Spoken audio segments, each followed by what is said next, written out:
Hello everyone, welcome to my stream tonight. My name's Richard and thank you for tuning in. If that's still a word that people use for things, I know I come from the television era, the floppy disk era, I'm old and hip hop and, bit bopping like that. And welcome to my stream where we are going to be revealing, very exciting, the cover to my new novella, Nightmare Tenant. Oh, how exciting, how wonderful, that's what we're here for. He's excited.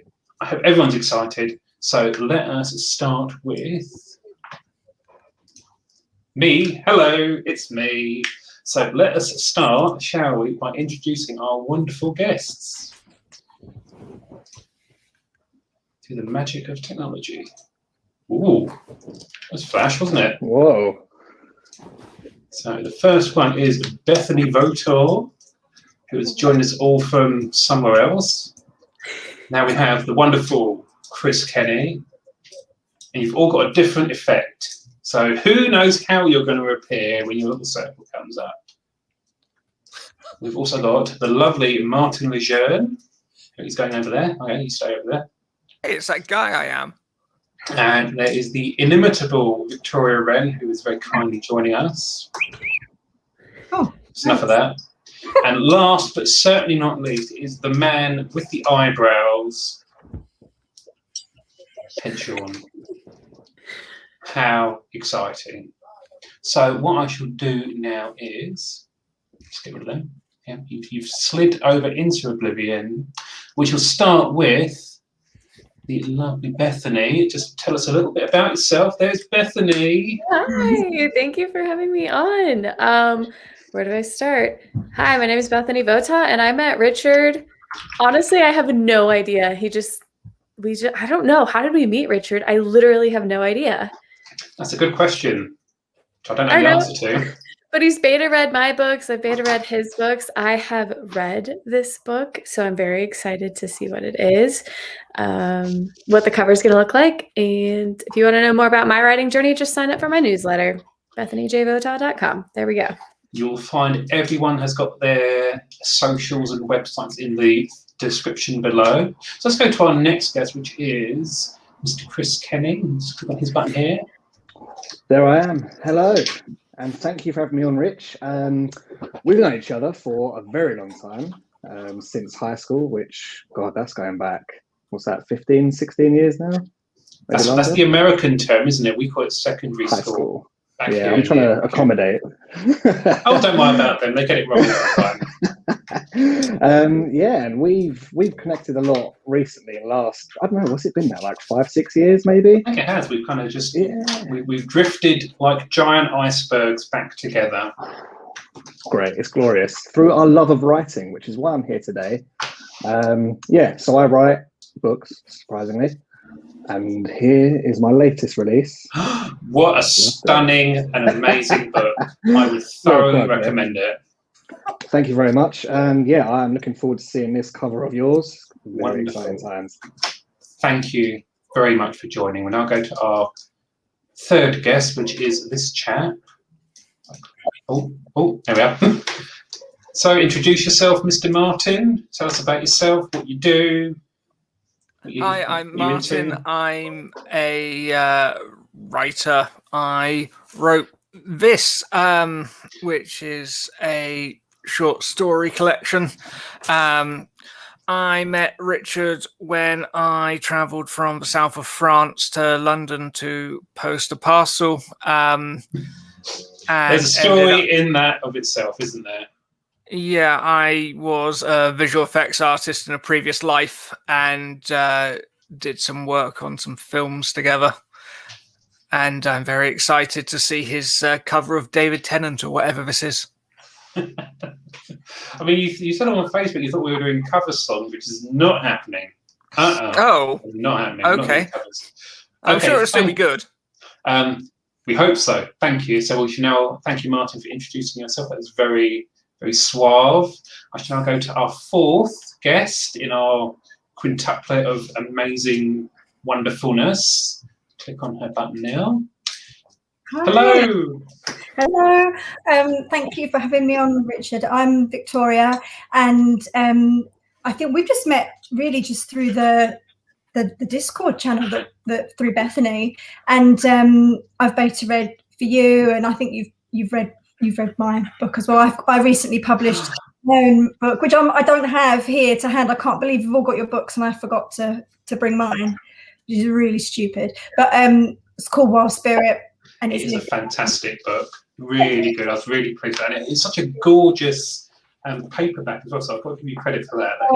Thank you. Yeah, it was a lot of work going into the formatting of it. Not that I did it, but yeah, it does look really pretty, which is great. Yeah, but obviously it's not just about the book. The book itself is a fantastic story. I know it's been compared to Twilight, but it is way better. Twilight doesn't hold a candle. Twilight is crap compared to this. I'm not afraid to say that. I did read the Twilights when I was in my 20s, but that's really amazing. Yeah, to get any kind of comparison like that, that's lovely. So thank you. Yours is the book that Twilight thinks it is, but could never be. So you should be really proud of that. So thank you for joining us tonight. Let's go to our fifth and final guest, which is the amazing, the stupendous, I can't think of another adjective. Good. Let's just go with good. SHAWN. Yeah, man, I'm stuck doing this boring thing. I'll get to back. Hey, what's up, guys? I'm SHAWN. Nice to meet you. And I'm here for one reason, and that's because my longtime buddy, Richard Holliday's got some book that he wrote or something. I hear it's pretty good. Actually, I'm halfway through it. I'll tell you right now, Richard's one of my oldest writing friends that still speaks to me. That's a lie. I don't talk to you. But anyway, I'm halfway through Nightmare Tenant right now, and I'm scared just talking about it. I don't know if I can handle seeing the cover. So if I freak out and I start throwing things, potentially take off all my clothes, I apologize in advance, and I don't want any of you to feel some kind of way about it. Don't worry about that. I will disable your camera long before that happens. I mean, he said reveal, so I wasn't exactly sure what that meant. Well,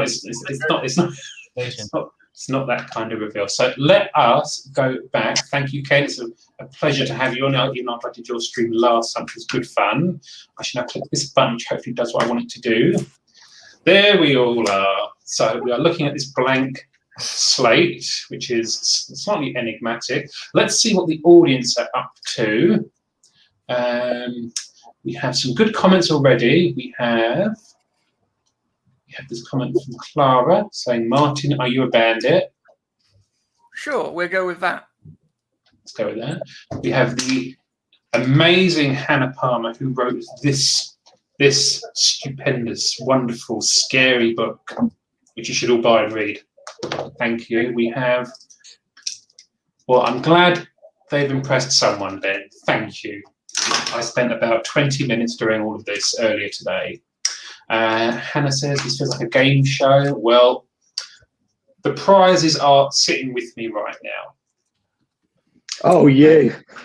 Amber is fan-boying, I think, fangirling or fan-somethinging man with the eyebrows, which is Ken. Thanks, Amber. Got the lovely Marks here. Good to see you. Hope your internet holds up. You're at the mercy of Virgin. They're terrible, and they are not sponsoring this at all.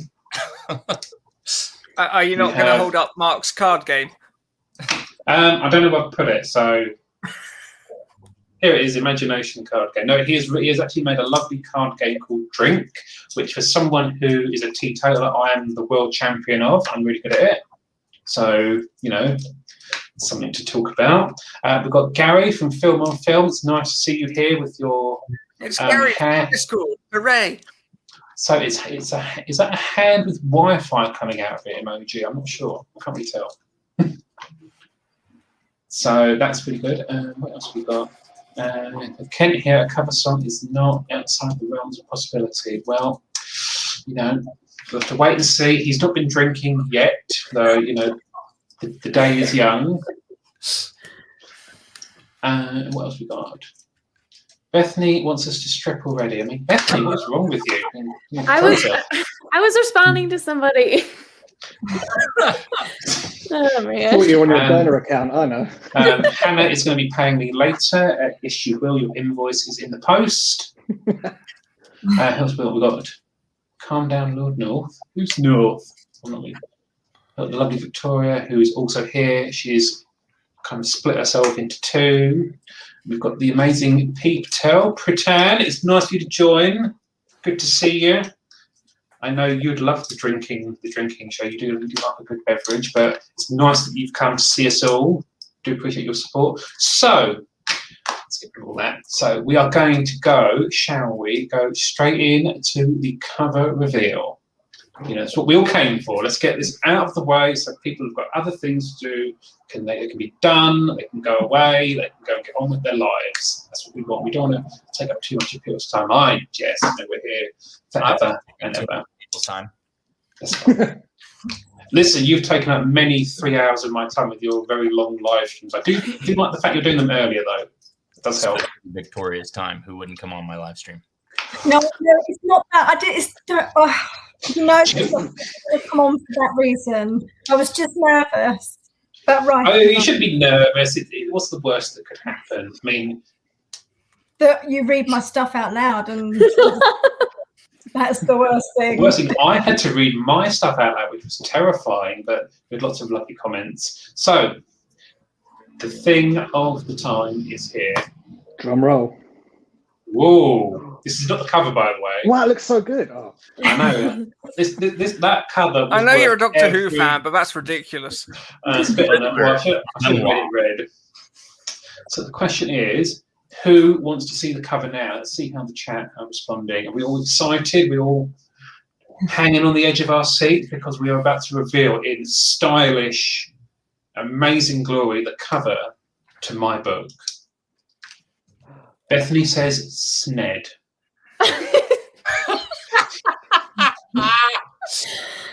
I meant send it. Oh man. Clara says yay. Well, that is all the encouragement I need. So are we ready? Let's do a countdown from 5, 4, 3, Comes next. 2, 2, 2, 1. Oh. Fancy. That is class. That's got your name on it. Looks like I know. That is class. Very professional. I love the colors. I know. Yeah. It's so amazing, isn't it? That's so cool, man. That is so cool. It's so amazing. I've got it. looking at me. Put it right here. Oh, wow. Fancy. That's brilliant, man.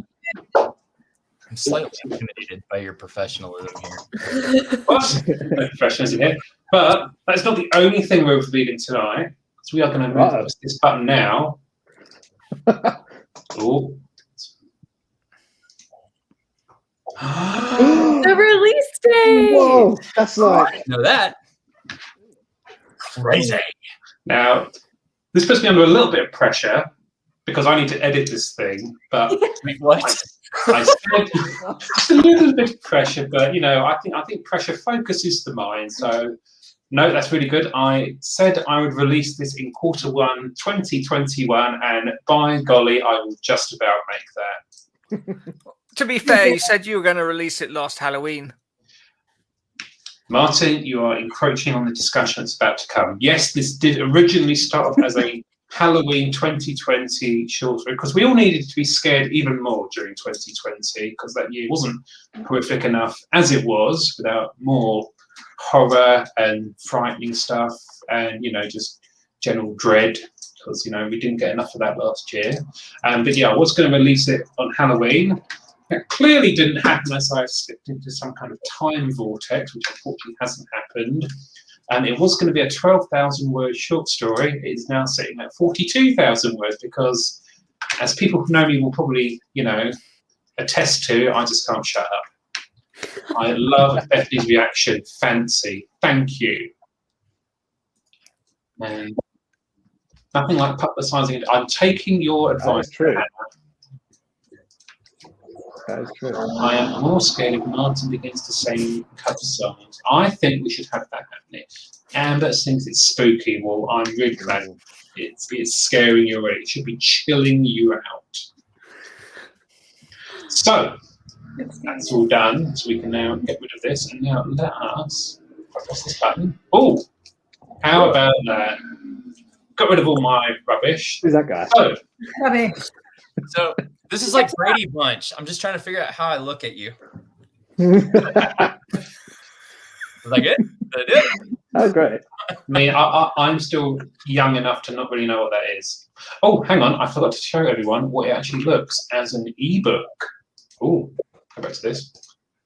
I did rehearse this earlier.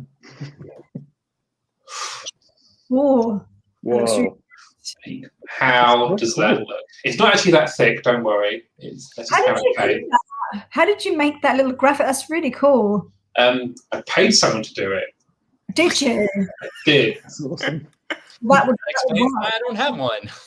But they came up with this amazing, and I was really blown away with how good this looks. I mean, just the back cover. The back cover isn't the fun one. It needs some blurb text, but you know, I'm terrible at writing blurbs. But that is stunning. I think, you know, really good. Speaking of blurb text, what is the pitch?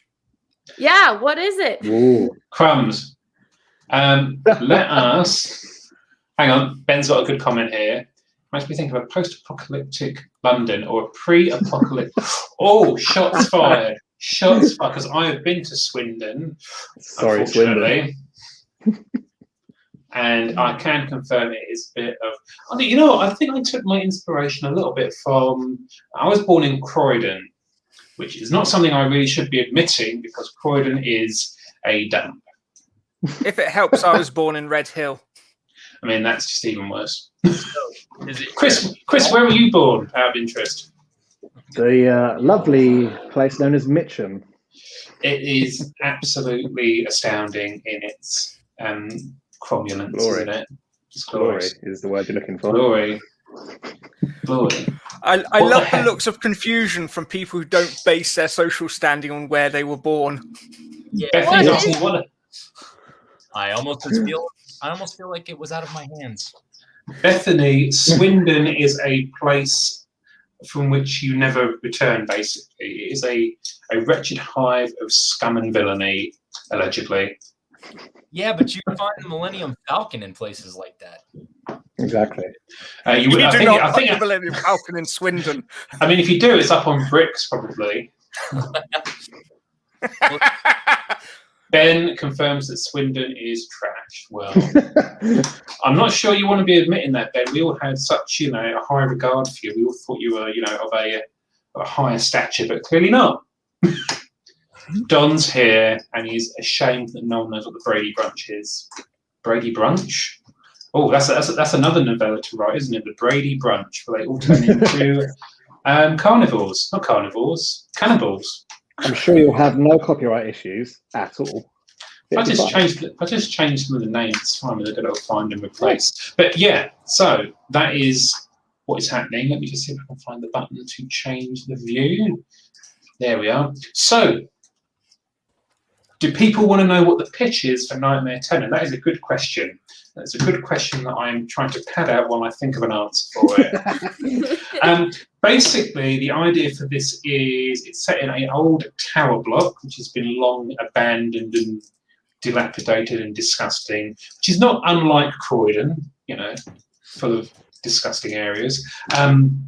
So the story is that it gets renovated by obviously some fairly shady characters, but the original occupant never left, and so when the new people move in, it causes cosmic woo-woo to happen.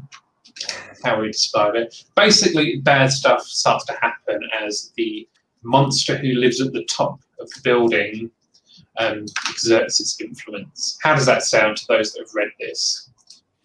Accurate. Yeah. Thank Yeah. you. I thought it was about neighbors that didn't get along, but I'm only halfway through. Maybe that stuff comes more clear as the story progresses. Spoilers. Kidding. You know by the first scene that something spooky is going on. Cosmic woo woo. Cosmic woo-woo. I can't spell, okay? It's fine. Type. I mean, I can spell. I can't type. Thank you, Cheryl, for joining us. Thank you. Nice to see you here. Hannah, I'm going to have to put this on the blurb now, aren't I? Cosmic. You've got it. That's your back cover text. Just that. It's in big letters. The thing is, it's so hard describing an idea because it kind of makes sense in your head, and when you translate it out of your face, it just gets totally ruined, doesn't it? Yeah. I started talking about my next book to someone, and I was like, this sounds terrible. I'm just going to burn it. It makes about as much sense as wibbly wobbly timey wimey, if that's what you're asking. So I got a question for you, Richard, if you don't mind. Well, I do mind, but go ahead. No, go ahead. I open the floor to questions. Okay. So when you came to your cover designer with an idea, did you kind of rely on them to come up with the graphic, or did you come with a picture of it in your head? And did that picture have anything to do with competing in the marketplace against other books of that genre? I mean, when I was researching the cover, I kind of had some ideas for it. You know, what I wanted to do. I did do like a very brief and terrible concept, which sadly I can't find because it's terrible. But yeah, I had an idea. I kind of looked at some similar pictures. Let me see if I can find my concept art. Hang on. Oh, here it is. Let me just close my window there. So yeah, I had like a concept of how I wanted the building, because the building really is the star of the show, in my opinion anyway. So I sent that off to them and I said, well, how can you make this look like these other book covers that I found? Let me just share the screen so you can see. I don't usually do this, but you get to see the thing. There it is. So here's my concept. Yikes! Oh, far off at all. It's brilliant. I mean, apart from any sort of, you know, finesse in Photoshop. So, but that was my concept. I should have left it like that. Yeah, I'd sell thousands doing that. It's actually super similar to the finished product, right? Yeah, I was really pleased with how my cover designer, which Hannah Palmer suggested to me, because I was in a bit of a moment thinking, who do I get to design this cover? And it was a lady called Les, who goes by the name German Creative on Fiverr, who's very good. Yeah, she really actually excelled my expectations when I got the first version back. I was just thrilled to bits. I thought, this is wonderful. You know, it's exactly what I wanted, because I kind of went in there thinking of actually quite specific things I wanted done, like fonts and, you know, colours. But actually what she came up with, I didn't really need to change much at all, to be honest. I maybe repositioned the text slightly, but yeah, I was blown away. You know, when I first got that proof back, I was beaming from ear to ear. I just wanted to share it with everyone, to really sort of hold on to my seat and think, no, do this good, got to, you know, tease people. But yeah, it was really good. I was really pleased with it. So that was a good shout by Hannah. But I think this just sort of says, if you go with a good designer, they will kind of know what you need, as long as you have an idea in your mind's eye of what you want to do. That helps. But yeah, I think it's definitely worthwhile checking your genre, seeing what other similar books are there. But I think if you go with a cover designer that's kind of got a bit of a pedigree, that does help. Does that answer your question, Ken? Yeah, really good. It was scary for me working with a cover designer for the first time. I wonder if you had any of that same trepidation going into the process. Yeah, I mean, it was very tempting to make it really horrific with Comic Sans, but I might sneak a bit in there somewhere. Yeah, but I think when you get that email saying, you know, here is your cover, you just think, it's so exciting. But then you open it, and usually if you've gone with the right designer, you'll get an amazing result. So, you know, I can't mention cover design without talking about this book, which is so fantastic. I mean, he's done a really good job. Well, he didn't do the work, his other half did, but she did a fantastic job. And it's just really pops, doesn't it? And I think the trouble is, I was having a discussion with Chris about this when we were in the stages, and he said to me something that actually really rang true is, you know, you kind of get what you pay for. So it's not worth cheaping out on the cover, because this is what actually sells your book at the end of the day. You know, rightly or wrongly, a book is judged by its cover. So I thought it was really important to get that kind of on the right track. And I think Martin, actually, in the process of deciding on his cover, he suggested some really good advice, which was to shrink it down to the size it appears on Amazon and have anything change if you need it. So I think my name needs to be made bigger and bolder, because I am the brand at the end of the day. So yeah, I took some really good feedback, but overall, I thought my designer did a good job, really good job off the bat, really. Yeah, looks great. It Looks does. really good, man. That's cool. So Ooh. Cheryl asked, where am I publishing it and will I do the audio too? So I'm going to be publishing the paperback and Kindle on Amazon, through Amazon, because I found through my research and talking to you guys that I think the best way to deal with Amazon is to deal with Amazon directly. I'm currently mulling over whether to go wide with the ebook on Draft Digital, I think it's called. Yep. Yeah, Draft Digital, yeah. I think that's what I'm going to be doing, just to get it out there as much as possible. And, you know, because I do understand that these days some people are not big fans of Amazon, so you've got to give them alternatives. So I'm more than happy to do that. So, and as for the audio, it's kind of on the list, the audio, but it's kind of way down the list because I'm certainly not recording it myself, because who would want to listen to me for like 4 hours? Jesus wept. The audio is an interesting one because I see the use of an audio book, because I think a lot of people do listen to audiobooks on the go or whenever. But for me personally, I don't really use audiobooks that much, so it's kind of something that gets a little bit forgotten about. But we shall see how it does, I suppose. I don't want to sort of overcook it and, you know, commit to doing an audiobook, which could be quite I think at the costly to moment, produce, and then see what happens. Go on, Marty, you were going to say. I think at the moment there's a lot of potential for audio, but it's sort of like you kind of need to have a lot under your belt to make it worthwhile. It can be quite like a money sink until it suddenly isn't. And if you've just got the one book, it might not be the best unless you are able to self-produce it affordably. That's the main thing. If you can do it yourself, if you've got a voice for audio, which I clearly haven't, it's a good thing. It's a good thing to be able to do. I wish I could, but I think it's very expensive, isn't it, to get it produced, to hire someone. How much do AA batteries cost? Because that's what it's costing me to do mine.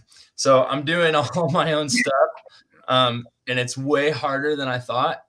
And I'm generally pretty good at that kind of stuff, but it's a way bigger challenge than I expected. Don White, who's in the chat, has done professional voiceover work, and he can kind of give you the ins and outs if you've got questions. But I'll tell you right now, it's a way larger undertaking than I expected. I started a couple weeks ago on Evil Grows in the Dark, my book that's out right now, and I thought I'd be done in a week.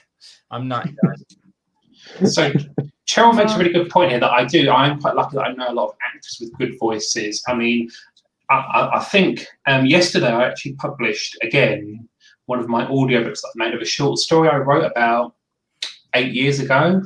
It's called Oranges and Lemons. It's like an alternate history kind of thriller. And I'm really proud of it. And I'm really proud of the work we did on that audiobook. So I luckily had a friend who had like a recording sort of professional level setup in their house. And I had a friend who was willing to read it. And I think what people need to realize about audiobooks is not you read it once and that's it. There's a lot of double takes, you know, correcting errors, and actually there were some nice little flourishes in the Oranges and Lemons audiobook, like a few little effects that were kind of nice to put on. But I think the trouble is with audiobooks, you have to kind of invest a little bit in your kind of setup to get the best results. So if you record it on like a £5 headset, you kind of, again, like with the cover, you get what you pay for in the end. Mm-hmm. So I think it's worth, you know, investing a little to get a really high quality product. So worth factoring in. I'm just gonna hire my friend to do it. Yeah, I mean, if you're lucky and privileged to know people who are talented and willing, just get them to do it, and they'll probably give you a good rate as well. So, any other questions? Ken, did you have any more questions to ask me? I know you do. All right, here you go. I actually prepared questions for this because, you know, I'm a professional. Okay. I'm glad someone is. How do you know how long a story should be? Is this something that you already have figured out when you get started, or does the overall story arc or the change that the characters go through let you know kind of how long the story should be? This is a good question. I think I borrow a lot of some advice I got from Martin, who will tell you now about his jelly mold theory. Oh, Oh, yeah. It's in there somewhere. I think A story. You know, jelly, like the pudding. You need a mold to pour it into and what shape it's going to be. And stories are like that. And if you know what shape you want your story to come out as, you can plan it accordingly. Shut up, Richard, you suck. I think Martin's absolutely right. But unfortunately, with this project, I totally failed with that because it was supposed to be a short story. I think I'll tell you the story about what happened was it was my first experience using story beats as a sort of structuring mechanism, and I downloaded like a horror story beat sheet, which is really good. Trouble is, I found out after I filled it out, it was a beat sheet for a novel. And I thought, sugar, how am I going to squeeze all of this into 12,000 words? So my mold overflowed grossly. But you know what? I was really glad that I had that. I think it's better to have too much story and chop it down than be padding it out. So that's my approach. So I think, again, it comes with. Do you want me to actually explain the jelly mold thing? I mean, I thought you did, but I kind of sort of saw it, glanced at it, and thought, nah. No, but it's a really good theory because generally when you get the idea, you kind of know how long that idea can run for. I mean, with this project, it could have potentially been a full novel, but I kind of think it works better as a shorter piece because, you know, I think it concentrates the action, which kind of actually takes me to the problem I had with Kent's last short story contest, where I submitted a piece that was literally, I was literally cutting the's and I's just to get it under that word count limit. And I think it showed because I tried to pour a whole story into 5,000 words and it kind of didn't quite work out. Would you agree, Ken? I thought it worked. Thank you. I actually no one else did. I remember that story vividly. Well, at least your name on it. The rest of it's kind of. Thank you. But it needed more jokes. But the I'm sorry, I can't say anything without joking. Anyway, my point is a lot of people wrote to me after they did the short story collection and they're like, I couldn't get it under 5K. And I kept thinking, yeah, you can. You can design the story to be that length by designing the beats and then understanding what has to happen and cutting out everything that doesn't matter. And really, maybe that should be what we're doing all the time. But I increased the word count this time around just to take away excuses because I wanted as many people as possible to get all the way to the end. And I think that that's one of the most critical things you can do to become a good writer because nobody says, you know, I've played one round of golf and now I'm ready for the PGA. So, or for you guys, I bowled one match. Now I'm going to be a cricket star. Did I get that right? Anyway, I don't know anything about cricket. All I'm saying is terrible sport. Grasshopper, something. All I'm saying is, to be fair, if you bowled one match, you'd be there for a week, and still would have no idea who won or what was going on. But the Australians. So, I would just say that you can make a story any length you want it to be. Is where I kind of fall on this argument, and I think that being able to do that is a testament to the skill that you've earned, because sometimes, you know, we can't take people everywhere we want them to go. We need to take them where they have to go, where they have to turn the next page. And I think that it's a challenge that we should all meet to be able to say, I'm writing a novella. It's going to be 20,000 words or whatever the case may be. And then to make it come in at that count. I think what Kent's trying to say is jelly mold, like a race car. That's not what I was trying to say. Like a race car? Where's that coming to it? I had a race car jelly mold when I was a kid. Oh, right. I thought you meant like a natural race car. No, I think that's a really good point because I did kind of struggle with this one to keep it in that novella frame, but I think it works out better that I did because I could have written that book forever and ever. But I set myself a goal. I said it's going to be a novella. I'm going to get it out in March 2021. So, you know, if it kills me, I'm going to do it. And yeah, I mean, I definitely think the novella is a little less psychologically and less traumatic than thinking, I'm going to write a novel now, 80,000 words later, you think, what happened? And I actually am really pleased with how I've managed to, because this project has come from blank screen to impressive cover in about 6 months, which for me ain't too bad, I don't think. It's not. But I got a question for you guys. Okay, I've read a million recommendations on the length of a novella novel. What are the word counts that you guys are tracking for the difference between a novella and a novel? Because there's lots of novels out that are 40K. 40K to Ooh. I think a novella. I mean, lots. I think novella's 40K top. Anything above that, but then it's a short novel. Yeah. I would say that 40K is burgeoning on novel. Yeah, mine is really pushing it. I don't know that I know what that word means. 30. What do you guys think? I thought around 30 for me. That's what I would have kind of gone middle of the road. I think it's like between 20 and 40, I reckon, is novella, because then you're getting into like novel territory, and I think 40,000 words for a novel is actually quite short. Yeah, I agree. I think as someone who writes novellas and shorter stuff in general, I think beyond the word count, it has to do with your plot. I find that novellas tend to have a singular plot and one subplot, and it's very quick paced. But those novels that are, only 40 to 50K, so on the shorter end, they still have the like several different subplots and the propensity to, I don't know how to explain it. It just has different. It's almost like it was plotted out differently, whereas like a novella, like you go in knowing it's going to be short, and then a novel just happens to be short. But if we're just going off of word counts, I say 40 to 50K, you're edging into novel territory. And personally, if I was in that situation, I would either pare it down by 5,000 words or bring it up 5,000 words just to get out of there. I think that's very right. Chris, what do you think about this? I think what Hannah's just said there, novels 75K plus, that's kind of what I shoot for.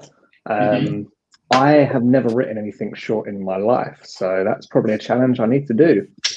I know something that can help with that. Like tomorrow was weird. I think it depends a lot on genre as well, and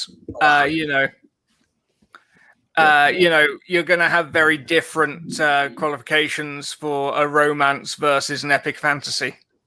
Yeah, I did a whole video on that, man. I'm totally with you, Martin. There are specific genre expectations, and really, if you stray too far outside them, they look at page counts and go, "Oh, it's not for me." So if you write for epic fantasy and you came in at 60K, they're not interested because they want to get immersed in a world, and they want that world described in great detail. And go ahead. These people know what they're after. They read it every day. So I try to pay a lot of attention to the genre-specific expectations. But another thing, and I think this is something I just discovered working with my editor right now on the first in my series, the Millennium Tower series, Blind Spot. So I edited the crap out of it, and it came down from 56K to 49K because I was trying to write the leanest story I could for the first book. And then I'll allow the next ones to be longer, but I wanted to give it the most opportunity for people to get to the end and not be doing this. Oh, listen to my piles of description. I don't know why I did that accent. It's probably pretty insulting, and you guys can all throw things now. But that was actually Benjamin Milnes was the voice I was doing. No, seriously, what do you guys think? I almost think if you're putting on a series that the first book should be tight and introduce them to the world and make them want more. I feel like if you get too crazy in the first book, you can kind of wear them out.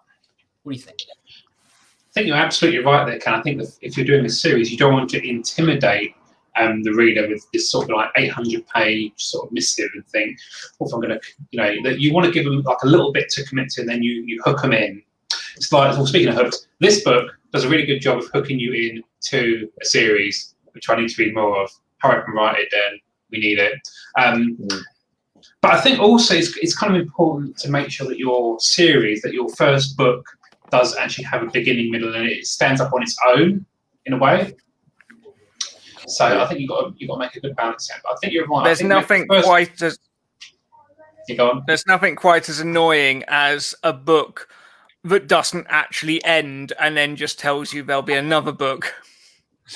Yeah, because I think when you get to the end of that as a reader, you kind of feel a bit, you know, sold to in a way. You think it's almost like the it was all a dream thing. But yeah, I think as long as you can make your first book in your series stand up on its own, it will propel people to your next book.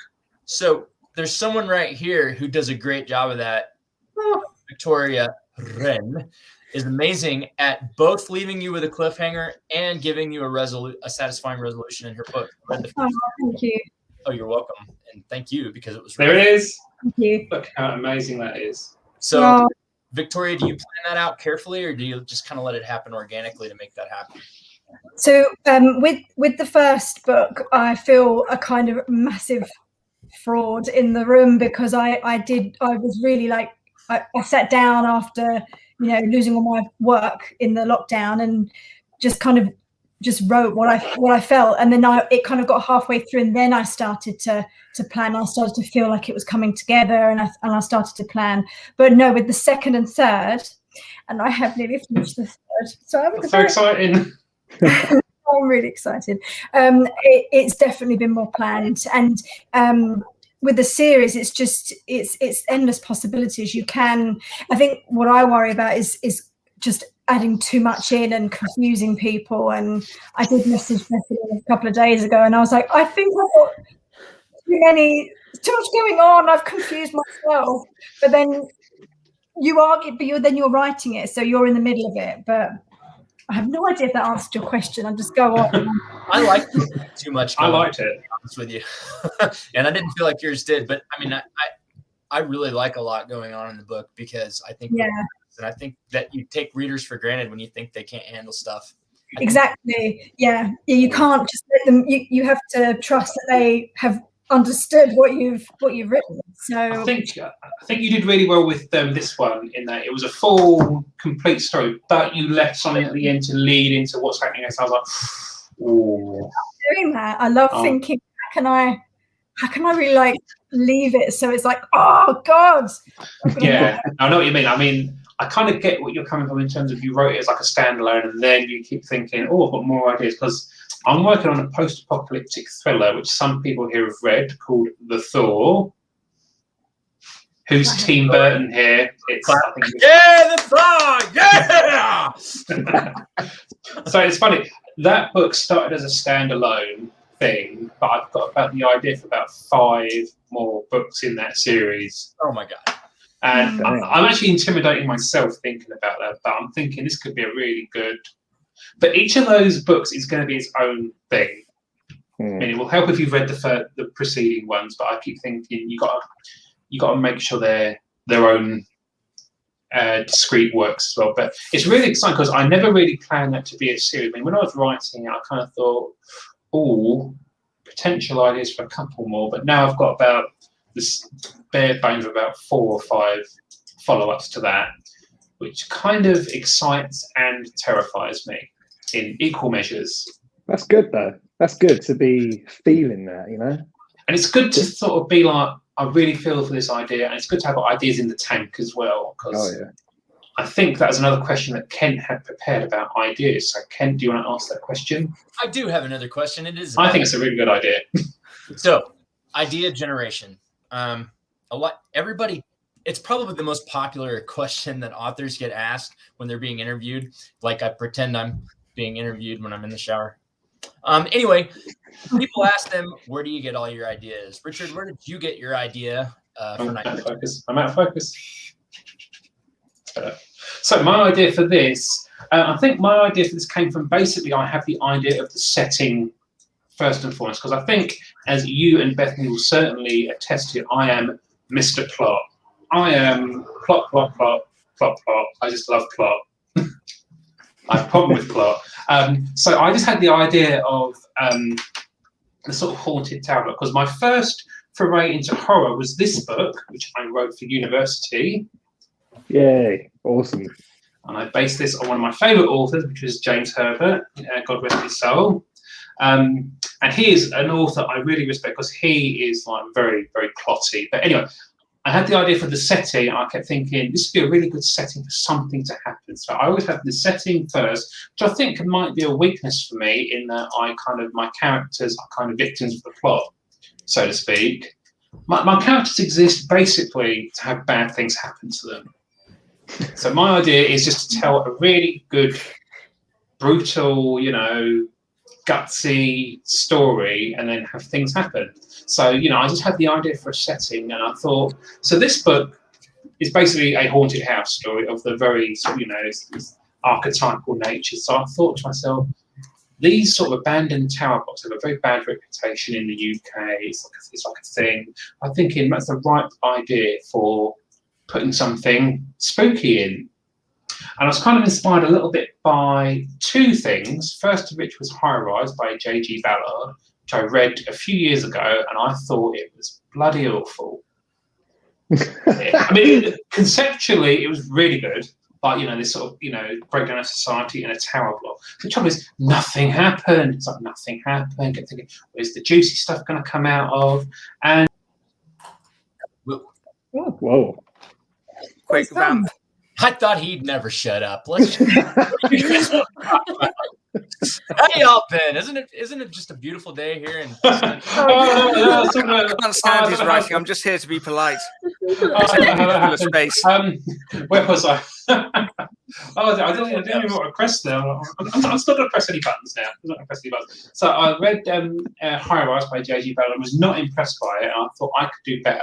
And this is going to sound like a really nerdy thing to admit to, but my story, Nightmare Tenant, was inspired by an episode of Doctor Who. What's wrong with that? Are you going to tell us too? Well, yeah, but it doesn't. It gets better. It was an episode of Doctor Who from the 1980s. Hey, 80s are cool. Nightmare Tenant was inspired, not the landlady, the Nightmare Tenant one. Yeah, it was inspired by J.G. Ballard and Doctor Who, because they did an episode of Doctor Who in the 80s called Paradise Towers, which is set in this futuristic tower block where the architect has basically been reduced to an amorphous blob in the basement, and he's controlling all the nasty robot cleaners. It's a really good concept, not particularly well executed because they were making it for about 45p an episode. But it took hints from High Rise, but really did it in a really sort of very typical sort of 80s fashion. And I thought, you know what, that's a quite a good stepping point for my own interpretation. And I'm not ashamed of being inspired by things I've seen. I mean, no. But when I read for you, when I beta read Nightmare Tenant, I really got that came through, that you obviously love it, and I'm a big. My husband is a huge Doctor Who fan, so we've watched a lot of Doctor Who. So I know the kind of those standalone episodes and I think I wrote that on your feedback that I really could see that on. I could see it on in like a Doctor Who episode. So thank you. I wasn't wrong. I had a feeling. Would you say it was inspired by your unspoken fear of the working class? I couldn't possibly comment about that. I mean, I think there are some characters in there that kind of started off as kind of like stereotypes or like archetypes, but then I kind of decided, I think there's one character in there which I know Chris and Martin won't know the character because they haven't read the full book yet. There is one character who starts as a bit of a sort of stereotype of perhaps some kind of negative stereotype, but then I kind of fleshed out the character. And for someone who struggles with character, I was really impressed with how I myself had these ideas for how to make this character more rounded. I think Bethany, Ken, and Victoria might know what I'm talking about here. I have no idea. I thought they were all kind of angular. He's only halfway through. You might not have got to. Oh, he's in for a treat then. Yes, I am from Croydon, unfortunately. I wasn't brought up in a tower block, to be fair, but yeah, no, I keep thinking these buildings, you see them, and you think they're like microcosms of society in a way. I mean, I'd love to have expanded on that theme, but again, I only had 40,000 words. I could have gone on for another 40. But I just sort of focus on the idea this is like a modern retelling of the old haunted house story in a more modern setting that might be relatable to people. Do you have like a thing for haunted houses? Because you went, from the first novella about a haunted house, and then you're like, houses are too small. Now I'm going to do a complex or tower, as you guys call it. So do you have a thing for haunting in particular?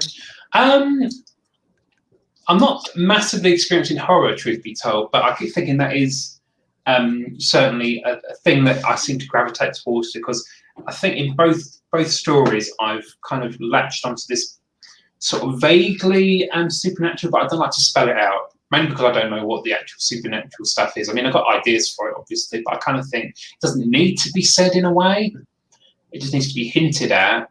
But I think, truth be told, I've actually got an idea for another story set in a tower block, which is actually the kind of, I call it the B-side to Nightmare Tenant, because Nightmare Tenant deals with a lot of supernatural stuff. This other idea that I literally had it in a dream, and I woke up and I thought, I've got to write this down. And this rarely happens, so I thought this must be good.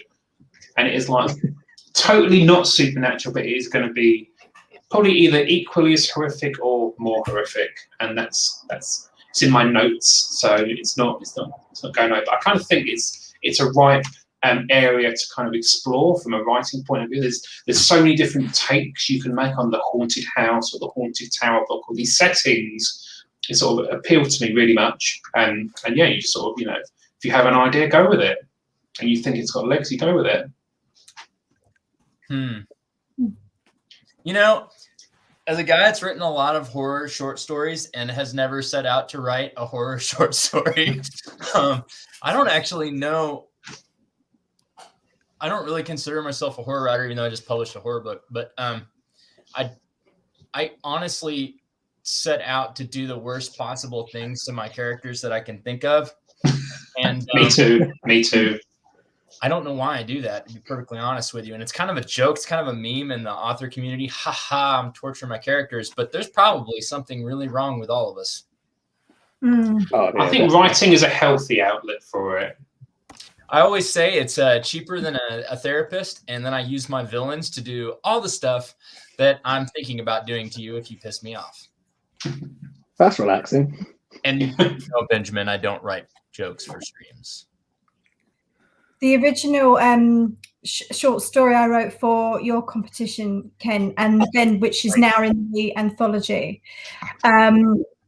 Knock, It knock. had a different ending. Yeah, it had a different ending, and I showed it to my husband, and he just came. He just said, "What on earth is wrong with you?" He said, "God," he said, "How could you write that?" He said, "We have children," and I was like, "Oh," I said, "Okay, I'll change it," and I did. I changed it, and I slightly changed it back again for. No children died. It was fine. It was just, they were. But then I like that Bethany's very good at traumatizing children as well. I think it's really good. And grannies In general. So naked grannies. I don't hurt kids in my story. They don't get hurt. They're just terrifying creatures. Yeah, right.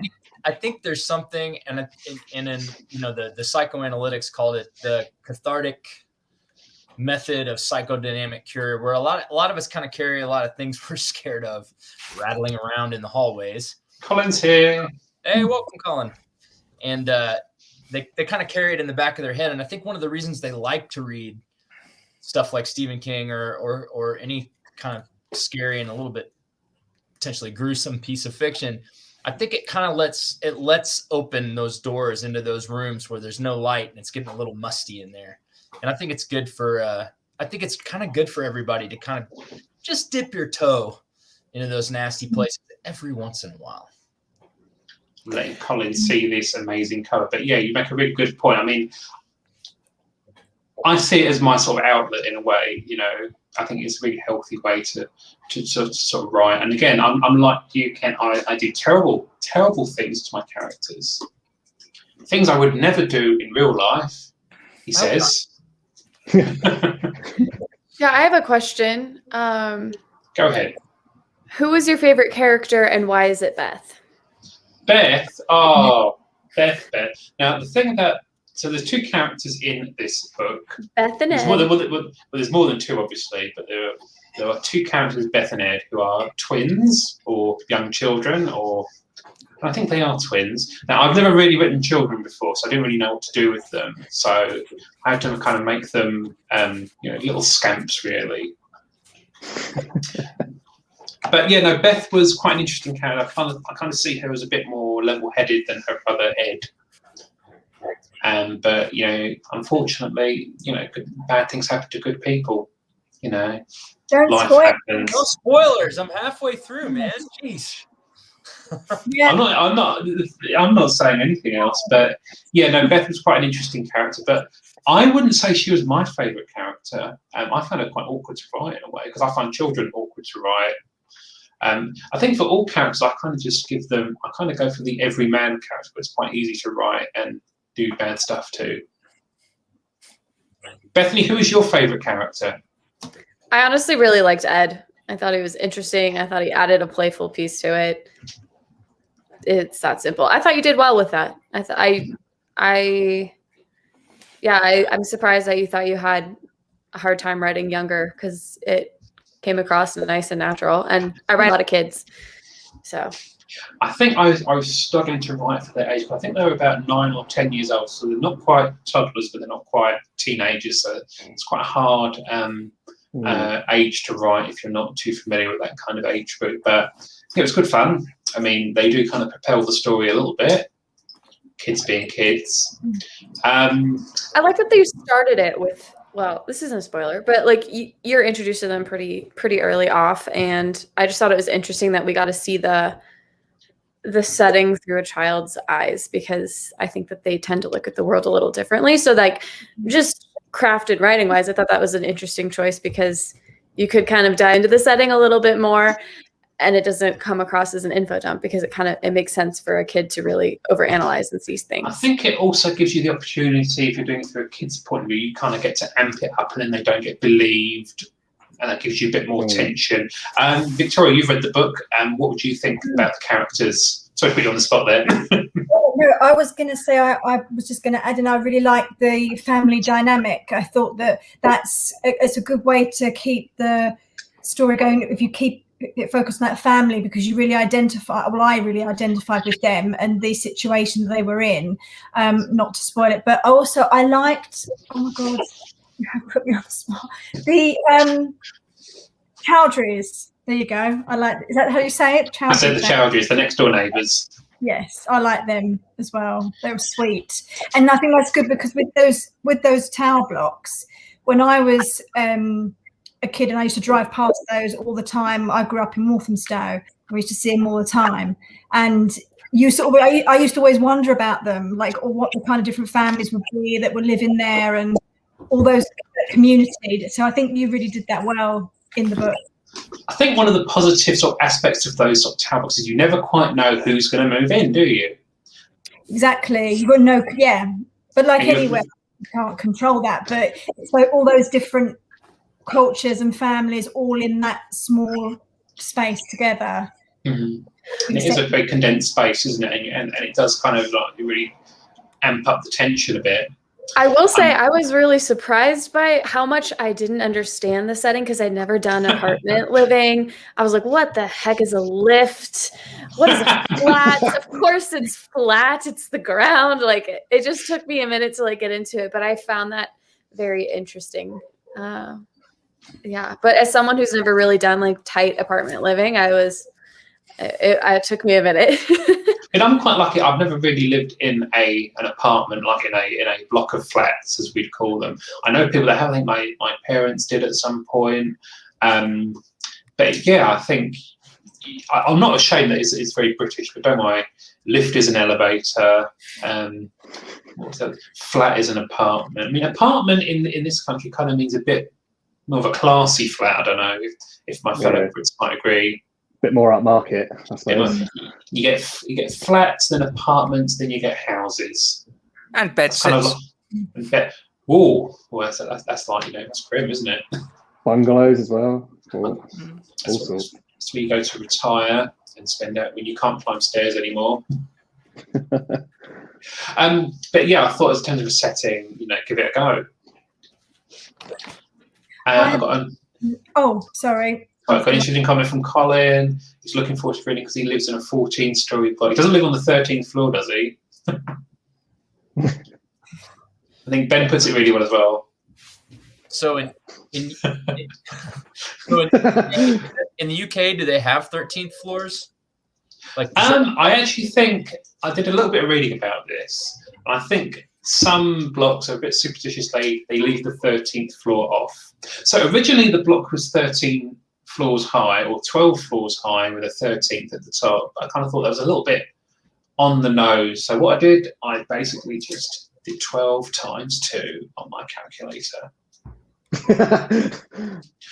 There's no magic formula to this. I just kind of picked a number and went for it. I actually like doing some things on the nose. Like I use the number 13 all the time in my books and 666, but I just try to shoehorn them in below the level of your card.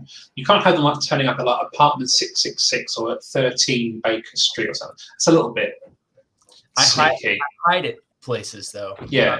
If I'm doing horror, I try to make things that spark recognition, maybe not at the level of like conscious thought. And I think that stuff works. I think our subconscious is always doing a lot more than we know, than we're conscious of. So I love shoehorning on the nose stuff in. It's just I try to play a trick where it becomes.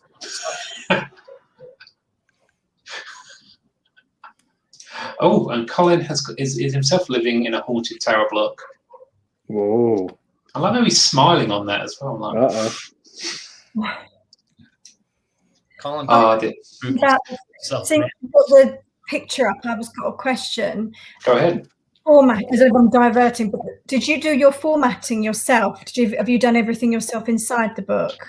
So I've kind of started playing with the formatting, and I'm going to be doing it all myself. I'm using InDesign, which is quite good. It's not because I know Bethany and Chris are wonderful, superior Mac users, so they have access to Vellum.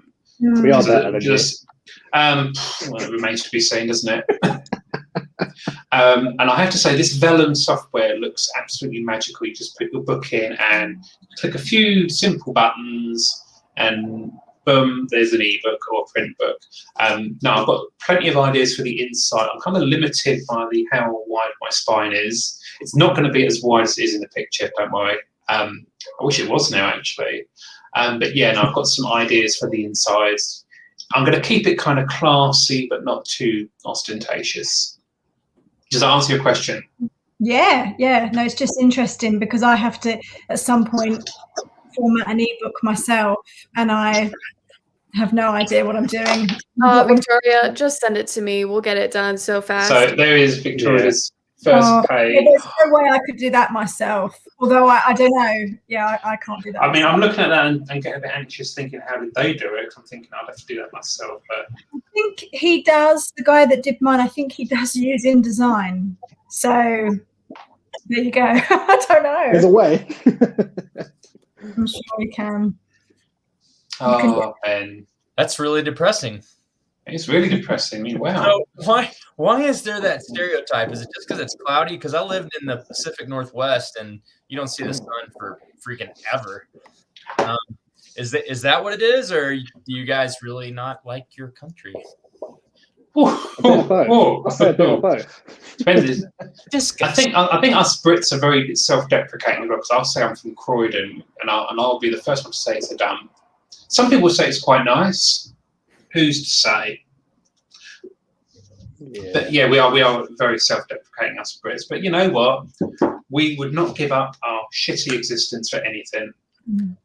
Well, I live in Essex, and that's got a terrible reputation, as you probably are all aware of. I have literally no idea what you're talking about. No, I know you won't know. I know, but there's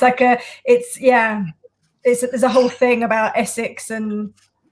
Yeah, it's a very unfair stereotype portrayed by trash telly. Yeah, there's a whole program called The Only Way is Essex, and it just makes us look so bad. Not that bad. And I have to say, I've never watched one millisecond of that program. Either. I haven't either. I have to say, Ben really does hit the nail on the head. We take national pride in calling our country shit. Can't deny it. You know, it is what it is at the end of the day, which is a favourite saying of mine. Chris will attest to. That is a favourite saying. I do. Well, you know. Now one of mine.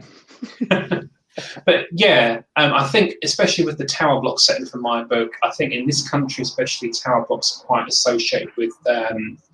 They start off like an idealistic, you know, solution to a lot of problems we had, but they just degenerated into sort of, you know, a lot of social problems, and it's kind of all being phased off. You said, Oh, it smells like politics, and I'm about to run away. That's fine. You can do that. I'm Richard would never mention politics. No, he wouldn't. He's got more sense than that. But does anyone else have a question? Let's see what the chat is saying. Have we got any other questions? Now that'll be spoiler free. I could ask questions all day. If you want more questions, I got more questions. Ken, ask another question. Go on then. Okay. For anybody here that's a writerly type, I would really love to know, do you guys work from an outline? Do you pants? And how much detail, if you do outline? Victoria kind of told us a little bit about this, but do you go down into the beats themselves in individual scenes, or do you just kind of wing it?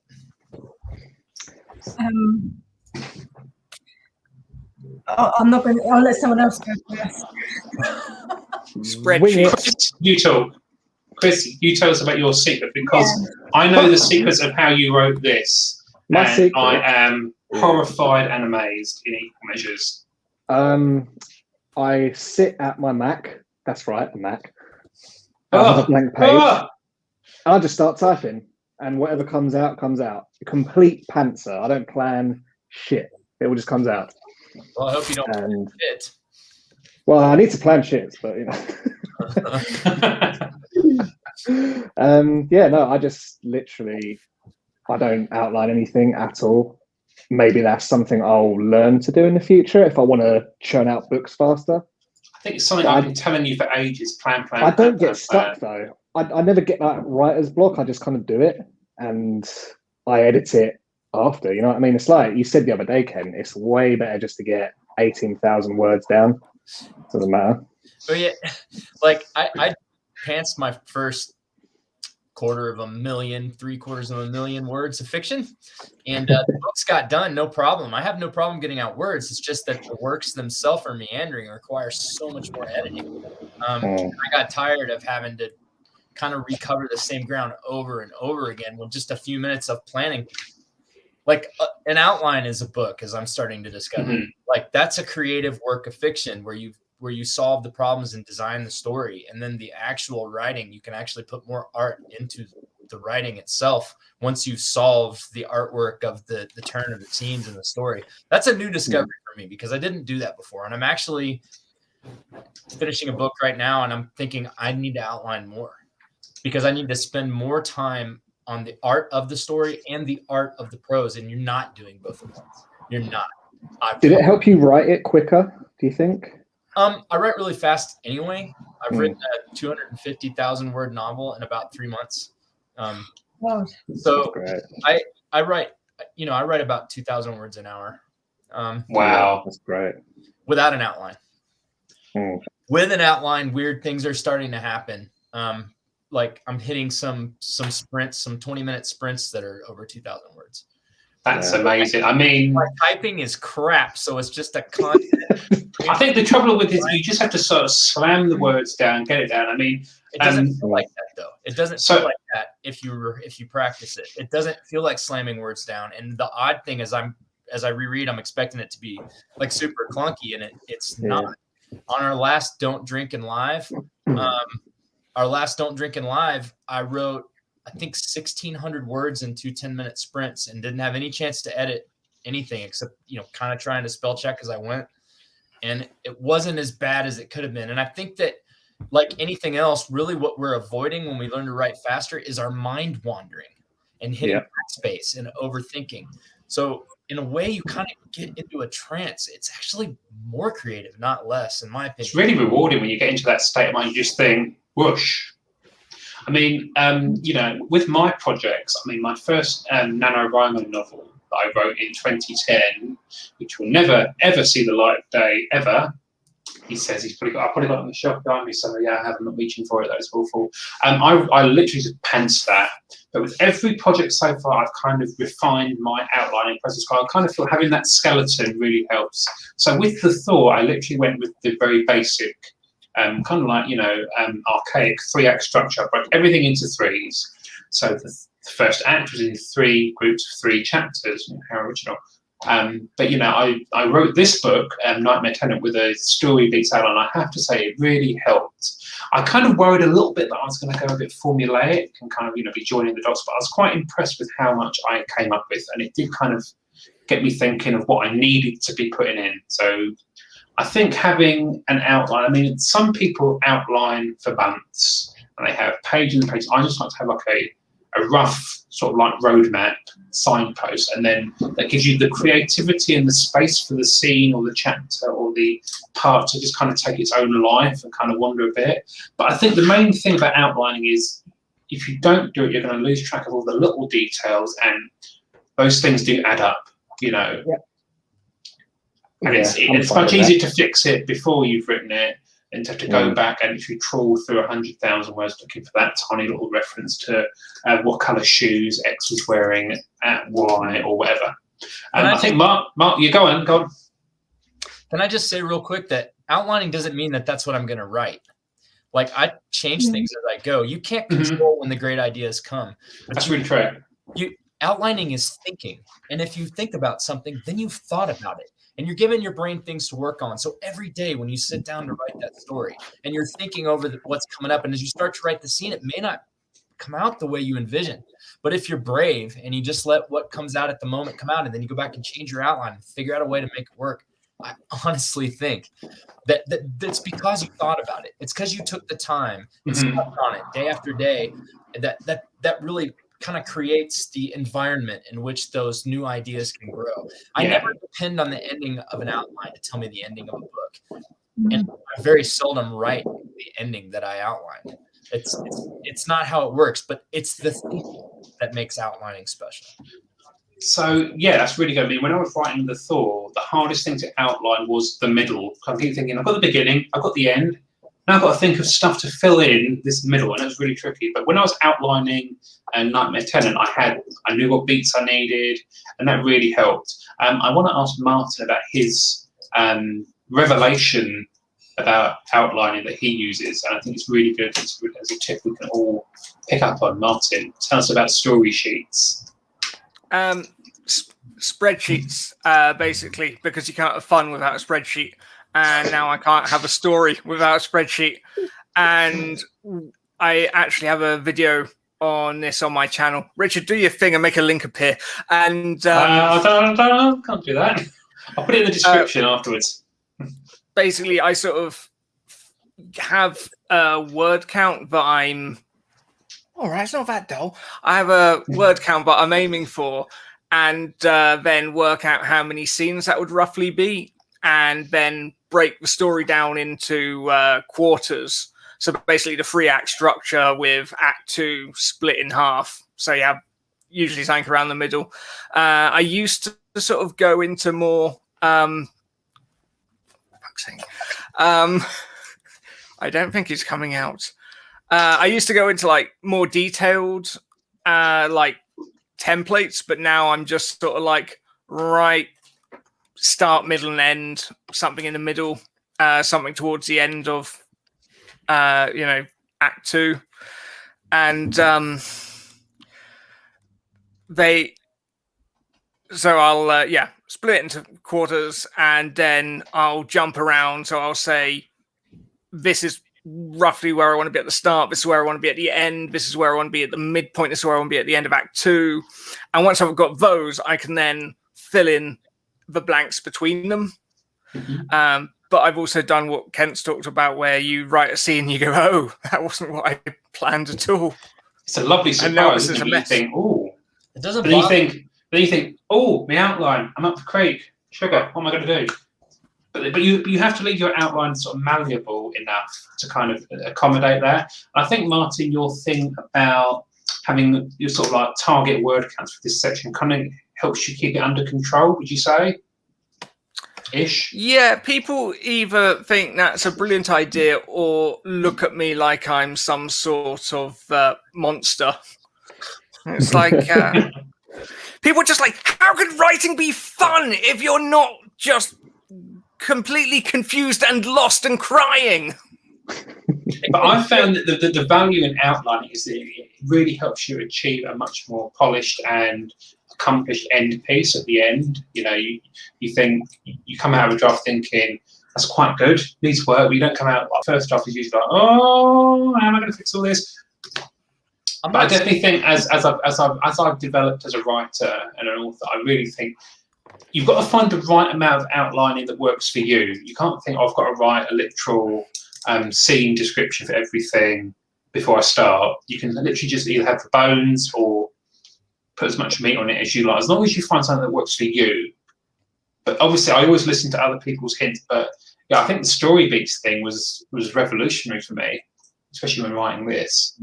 It's something I want to keep using. But lately, even for flash fiction, I've just been kind of that comes to a point where you just have to kind of go for it. If you have that thought in your head, you just go for it and achieve it. I find one of the things I find difficult with Flash is you don't have time to actually plan it out, and you don't know how far into the story you are because Kent's going to be reading it to everyone in 20 minutes and you've just got to get it down. In my case, I usually get Bethany to read mine. I will say, with flash fiction, if you're outlining, you're writing Flash wrong. For flash fiction, it's a moment in time. It should be a 5 to 20 minute experience, and that's okay. Maybe outline and plan after you do it, but stop getting Flash wrong. I mean, I've quite enjoyed my Flash because I never saw myself as a writer who knew the terms brevity or concision, and some of the Flash I've written is really impressive stuff. He says so himself. I mean, Bethany, you've read, I think, one of my Flash fictions. The one I've about read the flashing man. several of them. Oh no, you have read several. Oh, sorry, I only think the one I've emailed you. The one about the flashing man who literally flashes. Yes. Because that was based on a live stream that Kent did, and I wasn't kind of taking it very seriously at the time, but I slept on the idea and I thought, you know what? It's got legs. That's a wonderful feeling. Yeah. I know they ever have buttocks. They never have legs. I love flash fiction. We could probably go on it forever, but with flash fiction, it's a moment in time. But like short stories, I don't usually outline because I only outline a short story after I've written it and I've been struggling, and then an outline helps figure out where a hole is.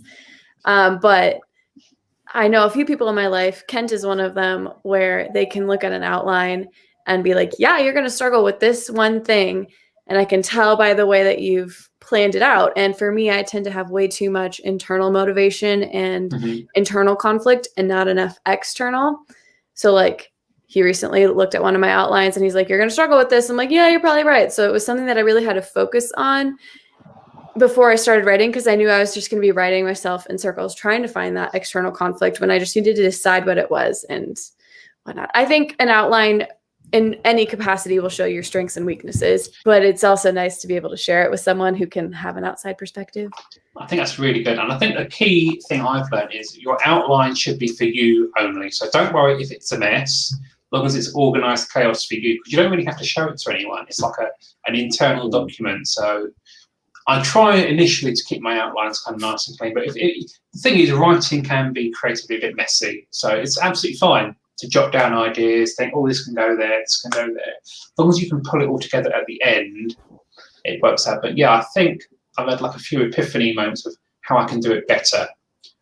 And I think you've just got to be continually improving as well. I think if you think you know it all at one stage, then you're doing it wrong. I think you should always have room to improve and take ideas on and amend your workflow. That's a really crucial thing, I think. So, I mean, you know, I'm not going to tell Bethany how to outline her stuff. After all, she is she's an Amazon best-selling editor. So Is she? What I will say is that you were talking about having to be a little chaotic and then having it organized, but I don't think that order and chaos are mutually exclusive things, and I think they need each other. I think you have to be able to master chaos to be a writer, because the realm of possibility of what you can write in a story is you have to start to tame it and put constraints on it. But you have to be willing to kind of enter into that scary zone of chaos and just throw it out there and see what happens. So I really don't think that, and you were talking about how some people think that because you have a spreadsheet, it's the death of art. I'm like, you have to think of it like craft. People that build furniture or paint paintings, they know everything about mixing colors, about measurement, about all that stuff in order to make their art. If you have measurements for a desk, you don't understand art. That's not how real desks get made. That's exactly what I'm saying. That's exactly what I'm saying. Writers are craftspeople, and what that means is that they are crafting a story. Now, whether you come to it understanding the story in the beginning, shut up, Colin, or whether you come to it by discovering it by writing, anything that you do, you eventually have to tame that thing into a shape that people can get through. If you don't, they're not going to follow you and keep turning pages like I turned pages in Victoria's story or in Bethany's collection, or so far in Richard's book. I'm not going to say that I'm going to make it all the way to the end. I mean, who knows? Think got a great cover. No, I'm just kidding. So, but if you want to create something that people get to the other pages, you have to stop for a moment and let your little artist soul become a shape that we can see. Because we can't see all the things that you are inside your head or that you wish that your writing was. We only see what's on the page. And if you can't find a way to turn that into a shape where we can see, where you can magically transmit those thoughts, emotions, feelings, and events into us across the gap of time and space through the page, then you really didn't do anything at all. That's really good. I think that's well put. I think, it just really makes you think. I mean, Chris, you're quite lucky, because I read an early draft of your book, and I have to say, it was so. I was really impressed that you'd managed to basically wing that whole thing, and it actually came into a cohesive whole. Because I've tried that, and it's just an absolute hot mess. So I think the thing is, I would love to be able to do that again, but the thing is, I don't trust my brain. I think I just need to be organised. And I think you're right, there's no shame in having a spreadsheet behind this wonderful idea, because it just keeps you, I think if you need to keep yourself organised, and if you can't be organised yourself, you're not going to write a good piece. So I'm not going to tell you that you have to plan, but it's something you should find some sort of comfort in it. And I think there's no shame in spending time planning. Some people think, well, if you're spending all that time outlining, you're not writing anything. I think, that's wrong. I mean, everything that's related to writing as an activity, so I'll have planning, I'll have editing, it all kind of lumps into the craft. What can work as well is if you're insistent you don't want to outline, you want to just pants it, is once you've got that first draft, taking it and putting it into an outline and use that to go into your second draft. Any of it works, but the one thing I will say is that the people, when you hear a virtuoso that can basically just go off and play an instrument without music, they can just jam, they can make things happen. They've spent many hours understanding the shape of scales. You see Jimi Hendrix on stage just going crazy, but you didn't see the thousands of hours of him sitting outside. There's pictures of him sitting outside on the porch, just working that out until his hand understood the shape of those runs and scales. And structure creates freedom, because you can't bend rules if you don't know where they are. You're just making a mess. And that's why I think somebody in the chat already called me out on Hero's Journey. But you don't want to ignore structure, because structure sets you free. And a lot of people don't seem to understand that. I understand that a character has to be brought to an all is lost moment for the story to work. It doesn't always have to be they've got a blade over their head about to chop them in half, although that sounds pretty good. It can be an internal struggle. It can be lots of different things. And if you're up on your game, and I thought Victoria did this really well in Wild Spirit, is that You have an internal and an external value at stake. It's got to be something on the inside and something on the outside. And when you have that, that's when you can really twist people up into knots. But if you don't pay attention to that structure, it doesn't matter how much you do or don't outline. You just missed the beat. You didn't play the scale. You missed the note, and it's gone. People need that. They need you to take them all the way down into the pit of the ball's lost moment. So get that emotional rebound and bounce back. And that's art. That is very powerful and profound, really. Yeah. It's in every, when you actually look close enough in everything, it's there. It flows all the way through. Like if you watch all the any well, you know, any good movie, it's there, and I think you just know that you have to hit those beats. I think that works really well. I mean, I've gone to the cinema with Gary, who is film and film entertainment, and he will literally, he'll literally start checking his watch to see, has it hit this point yet? Has it hit that point yet? And that really kind of, I mean, I keep thinking he's like bored of the film already. I mean, if it was not being funny, I went to see The Shape of Water with Gary, and that was, It's a bit obsessive, But yeah. I think. If you start watching movies and then you think, okay, so recently, I don't want to be mean about anything, but I watched this movie on Netflix, which was a really good movie, but it's a kids movie, and it's based off of the Goonies. It was like an homage to the Goonies, which is like my most favorite film of all time. I love it.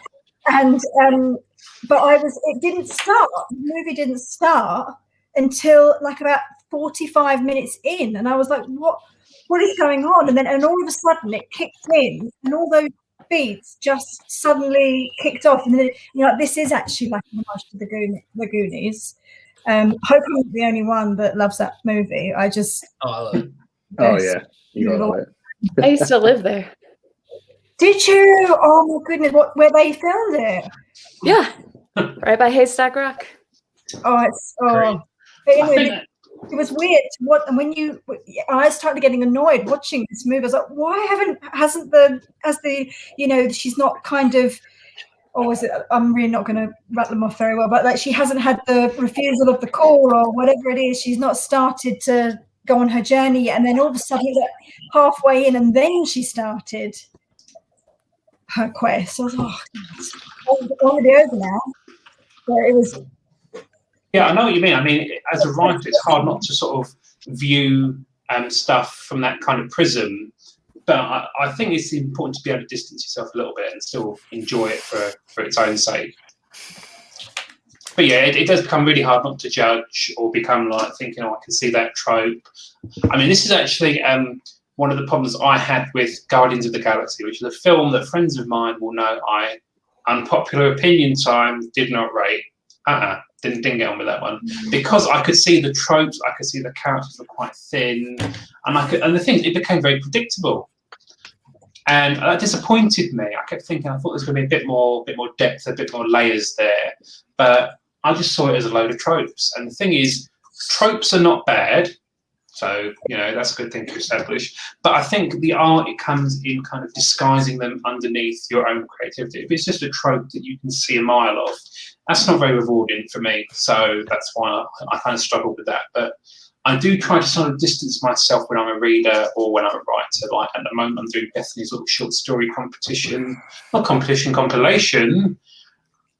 And like I did with Chris's book, I read it first. I read this in about 9 hours overnight. Could not put this thing down, which is very strange. I didn't expect it. Too kind.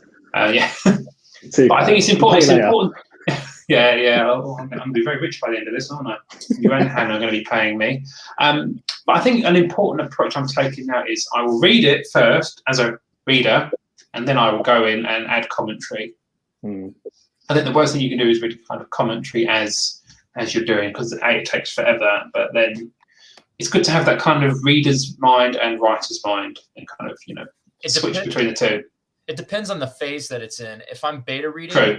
I take notes as I go because I don't want to lose it, and I want to really do as much service as I can to someone's book. Now I have hit beta reading where I can't finish it, and it's just happened recently. I've got to break it to the person, but Ken, you didn't have to do it live on the stream. That's a bit harsh. it's not you. I'm going to use Victoria as an example. It actually, her books read so fast that, like, literally I have to discipline myself to take the notes so I don't do her a disservice and not give her good feedback. So a good book, it doesn't hurt me to take notes as I beta read. One that's tough, the notes I'm taking are like, why am I spending my time doing this? And then with a finished work, there's no way I would stop and take notes, even if the people ask me for feedback. If the book is done and out, they're not really waiting to see if I thought chapter 1 had a good transition into chapter 2. It's a bit late for that, isn't it? That puppy's on the shelf. So I will just read it as a reader, and then I'll give them general feedback if they want it. But they're going to have to ask for it. Otherwise, I'm just going to tell you what I liked about it, because nobody really needs someone to tell you every little thing you didn't like about it if they didn't ask for it. Mm-hmm. Mm. I think you just have to take it as each thing comes. I mean, you're right. If it's on the shelf, there's not really much more that you're, talk about the minutiae is going to help. I mean, with Chris's book, I read it, and the only reason I didn't add thousands of comments on this was because he wanted it out by Valentine's Day. And you did it. And I did it. Shoe to drop, and it's really like something awful happens. It is just a straight love story. It's on my reading list. I've got you. I think you're 2 books down the road. Oh, thank you. Don't spoil it. But is it just a straight love story, or is something weird? Well, there's a guy and a girl. I'll let Chris describe it, shall I? Girl is not the requisite for a love story. I'll put him on the spot now. I mean, yeah, guy and a girl. It's pretty basic. And there's trials, there's tribulations, and I've forgotten it because I'm working on my next thing already. So I haven't read it back. I never read anything back. I hate what I write. So as soon as it's out, it's done. Yeah. Wait, you don't read it? When it's finished, I don't read it. It's done. You move on. Oh yeah, I'm probably the same way. I hate reading stuff back that I've done. I always cringe it. I'm like, oh god, that's awful. Yeah, I've read some of my old stuff, and it's like, don't do your own audiobook then, brother. Oh hell no! But this actually, one of the things that I put in my review of this book is that it actually read like a thriller. Who knew? There you go. That's what it is. I'm not against the occasional romance novel. I've read a few, and some of those writers just know how to get you turning pages. I mean, also some of them make me blush a lot. I mean, there's some in this being. It ain't like that. It's not that kind of book. Don't worry. Victoria had me blushing a little bit in the second.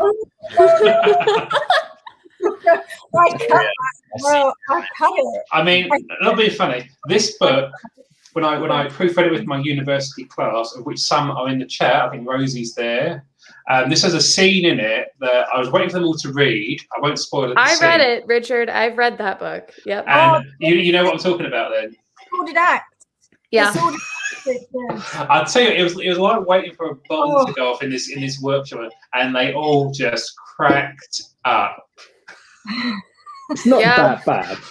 When I read The Landlady, and there's this thing, isn't they say in horror movies, as soon as the 2 characters have sex, and they're going to go, something bad is going to happen to those characters after. But when she said no sordid acts. Yeah. Immediately went off and I was like, oh no, it has some of my best writing in there. I'm tempted to. No, I'm not going to read it out. No, I'm not going to read it out. You know, there's actually some experts in psychology talk about why so many stories. Okay, here's one of the lines. Propped up above her on his arms, rhythmically extending his pleasure into hers, Jimmy felt the sweat tingle on his skin. The mattress wailed, as did Connie, the speed steadily increasing, prompting towards a crescendo of emotion and effort. Nice. Okay, I thought that was going to get really bad. I was about to go stick my fingers in my kids' ears. Okay, though. We're good.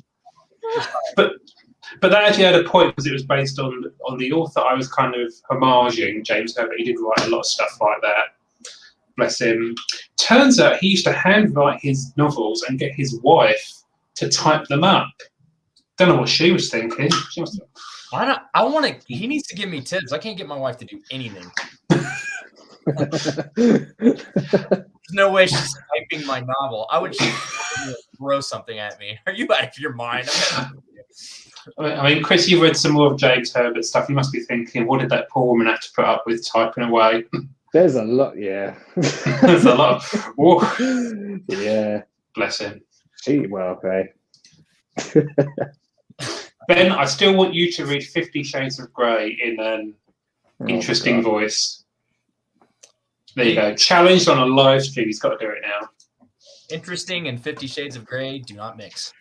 I have actually read that book. Don't ask me why. I had to read Twilight for university, and I thought in for a penny, in for a pound. And I have to say, 50 Shades was the better book of the two, which isn't saying much. I made it 3 pages. It was almost. I'm not trying to be a snob, but it was almost illiterate. Like I was just. It was pretty bad. It was pretty bad. You know, her inner goddess told with the me he dance had of the seven. Richard told me he had an English literature degree. It was only when he said that he had to read those books that I realised he was joking. I mean, it was one of those Mickey Mouse degrees in a way, but yeah, no. You know what was worse? We had to watch the Twilight film in the lecture. I'm thinking, I'm paying $9,500 a year for this. Love it. Weren't 50 Shades? They were a fan fiction of Twilight, weren't they? That's they it. Fan fiction. Yep. Yeah. Oh, Orla's here. We'll say hello to Orla. Hi, Orla. Nice to see you here. Should we put the put the cover up so she can see it because she may have missed it. But yeah, no, I thought it was really Orla, you really, missed really good. reading out his naughty scene from his book. Might have to read it out again. Yeah, I could read out the scene from Chris's book that's a bit naughty. Oh, it's all of it. Okay, so I think as we're getting to about an hour and a half now, I think we should start to wrap it up, if that's all right with everyone. I mean, this has been a really nice discussion. I've really enjoyed this, and I think it's been a pleasure to be surrounded by so many wonderful people, both on the stream and in the chat. So thanks to everyone for coming along, and I do hope you enjoyed the cover reveal, and I hope you're excited for the 27th of March 2021, where you'll be able to buy said book on a platform of your choice, as long as it's one that I've chosen to sell it on. So, you're kind of limited there, so let's not get too crazy. But yeah, I mean, I really appreciate the discussion. It's always a pleasure to talk with these wonderful, wonderful people. It's been nice to talk to Kent, as always. He's been a long-term supporter, I love that. Bethany, it's always a pleasure with. Victoria's been lots of fun. I'm really looking forward to your next book and the book after that. So I think you've got a lot of potential there. Chris, a long time, author guy, can't really complain at all. I think the thing is, he's got some really good stuff coming out. I think, it deserves to be read. And Martin, I think you've also got some really quite out there but funny ideas. So that's really good. Thank you. Thank you for having us. Thank you. It's a pleasure. And I just thank everyone in the stream. So I am gonna let's end the stream. We'll have a little bit of a cool down, and then we'll say goodbye to this lovely people. So again, much as we could talk for another 3 hours, I don't think my camera is going to last, and I need to go on order pizza. I think I might go for that ham and pineapple pizza. Oh my god, don't. Get out. I'm literally getting out, but yeah, thanks to everyone for their coming along and chatting to me. It's been really fun. So I hope you all enjoy the book when it comes out, and I shall see you next time. So I will just do that. So thank you all for coming. Thank you all for being in the chat. Thank you, guests. Thank you, audience. Thank you, thank you, thank you. Thank you, thank you. That's it. Thank you. Ooh.